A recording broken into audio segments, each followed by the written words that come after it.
রাজনীতিবিদদের দোষ দিয়ে থাকি যে এই দুর্নীতি হয়েছে, এই অনিয়ম হয়েছে, কিন্তু রাজনীতিবিদরা দুর্নীতি কাদের সহায়তায় করেছেন? এই যে ব্যাংকগুলোতে ফাঁকা হয়েছে, তো এটা কি রাজনীতিবিদরা এসে ব্যাংকের ভল্ট খুলে টাকা নিয়ে গেছেন কিংবা ভল্ট থেকে টাকা বিদেশে পাচার করছেন? এইটাতে সহযোগী কারা? ছাত্র আছে, তাদের জন্য একটা দুঃসংবাদ দিয়ে স্টার্ট করি। পৃথিবীর বড় বড় ইনস্টিটিউশনগুলো এখন আর ডিগ্রি চায় না, বলছে যে আপনার এসব কি ব্যাচেলার্স করছেন না মাস্টার্স করছেন, এগুলো আমাদের প্রয়োজন নাই। IBM, গুগল বলেন, যে কোনো ফেসবুক, যে বড় বড় যারা প্রতিষ্ঠান আছে, ওরা বলছে যে না, আপনারা সব কাগজপত্র আপনার কাছে রাখেন, এগুলো আমাদের দরকার নেই। তো তাহলে দরকারটা কি? দরকারটা হচ্ছে আপনি আমাদের জন্য কি করতে পারেন। আমি আপনাকে একটা খুব একটা মানে আমার নিজের দেখা এক্সাম্পল বলি। আমি 5 বছর নর্থ সাউথ বিশ্ববিদ্যালয়ে পড়িয়েছি। তো তখন একদিন একটা ছাত্র আসলো, বলে স্যার আমি তো পাস করবো না, আমার CGPA খুব কম, আপনি আমার একটু উদ্ধার করেন। তো আমি বললাম, এবং সেই ছেলেটা আমার ছাত্র ছিল এবং আমার কোর্সেও সে একইভাবে তার যে অন্য কোর্সের যে গ্রেড সেই পরিমাণে সেই ধরনের গ্রেড পাইছে। তো যাই হোক, আমি বললাম না না তোমার করো, তোমার আবার নেই, সময় নেই। তো তারপরে শেষে দেখলাম সেই ছেলেটা খুব ক্রিয়েটিভ এবং কম্পিউটার খুব ভালো জানে।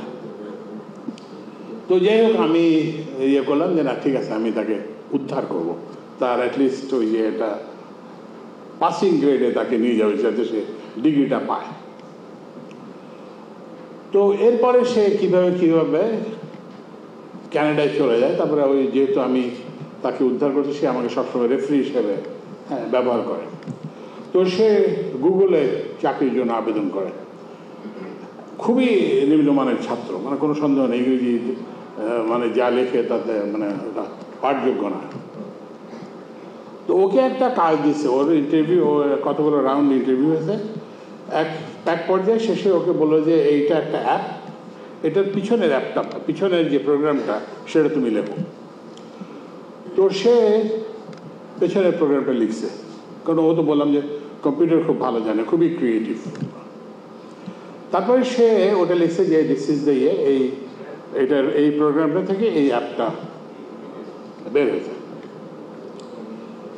তারপরে সে আবার বলছে বাট এই অ্যাপটা খুব ভালো অ্যাপ না, বরঞ্চ একটা বেটার অ্যাপ হচ্ছে এইটা, বলে সে আরেকটা প্রোগ্রাম লিখছে এবং প্রোগ্রাম লিখে সেই অ্যাপটা দেখায়। তো ও যে চাকরির জন্য আবেদন করছিল তার থেকে তার 4 স্টেপ উপরে তাকে রিক্রুট করছে। এবং যেটা বললাম, যদি ঢাকা শহরে হলে সে কিন্তু চাকরি পাওয়ার মানে প্রশ্নই আসতো। তো ওই জন্য এখন হচ্ছে যে সময়টা হচ্ছে যে আপনি কি পড়েছেন এটা নয়, বরঞ্চ আপনি কি জানেন সেটাই হচ্ছে, আপনি কি করতে পারেন। আপনাকে যে প্রতিষ্ঠান আপনাকে হায়ার করবে, আপনি তার জন্য কী করতে পারবেন, এটি হচ্ছে প্রশ্ন। এবং আপনারা জানেন, সবুজ সাহেব বলছেন আর্টিফিশিয়াল ইন্টেলিজেন্স, ব্লকচেইন, নানা জিনিস এসে আমাদের এইসব মোটা পাঠ্যপুস্তকগুলোকে রিডান্ডেন্ট করে দিচ্ছে।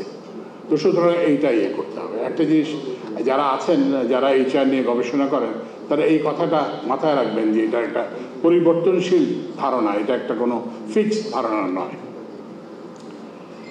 এরপরে যে দ্বিতীয় কথাটা আমি বলতে চাই সেটা হচ্ছে যে আমাদের দেশে একটা হিউম্যান রিসোর্স সংকট চলতেছে।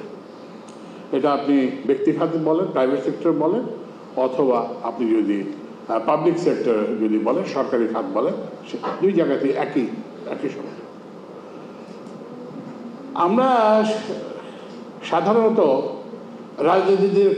রাজনীতিবিদদের দোষ দিয়ে থাকি যে এই দুর্নীতি হয়েছে, এই অনিয়ম হয়েছে, কিন্তু রাজনীতিবিদরা দুর্নীতি কাদের সহায়তায় করেছেন?